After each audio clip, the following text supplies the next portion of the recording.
एक बादशाह ने ये ऐलान करवाया कि कल सुबह जब मेरे महल का दरवाजा खोला जाएगा, तब जिस शख्स ने भी महल में जिस चीज को हाथ लगाया वो चीज उसकी हो जाएगी।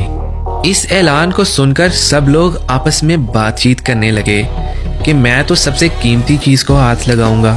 कुछ लोग कहने लगे मैं तो सोने को हाथ लगाऊंगा, कुछ चांदी को, तो कुछ लोग कहने लगे कि हम कीमती जेवरात को हाथ लगाएंगे। कुछ लोग हाथी को, तो कुछ लोग घोड़ों को, और कुछ लोग तो दूध देने वाली गाय को हाथ लगाने की बात कर रहे थे। जब सुबह महल का दरवाजा खुला तो सब लोग अपनी मनपसंद चीजों के लिए दौड़े।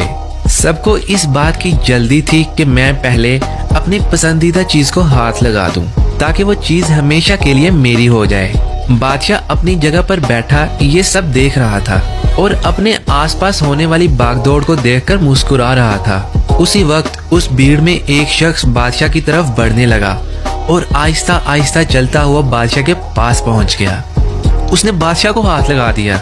बादशाह को हाथ लगाते ही बादशाह उसका हो गया और बादशाह की हर चीज भी उसकी हो गई। जिस तरह बादशाह ने इन लोगों को मौका दिया और लोगों ने गलतियां की, ठीक उसी तरह सारी दुनिया का मालिक भी हम सबको हर रोज मौका देता है। लेकिन अफसोस, हम लोग भी हर रोज गलतियां करते हैं। हम अल्लाह को हासिल करने की बजाय अल्लाह पाक की बनाई हुई दुनिया की चीजों की आरजू करते हैं। लेकिन कभी भी हम लोग इस बात पर गौर नहीं करते कि क्यों ना दुनिया के बनाने वाले मालिक को पा लिया जाए। अगर मालिक हमारा हो गया तो उसकी बनाई हुई हर चीज भी हमारी हो जाए।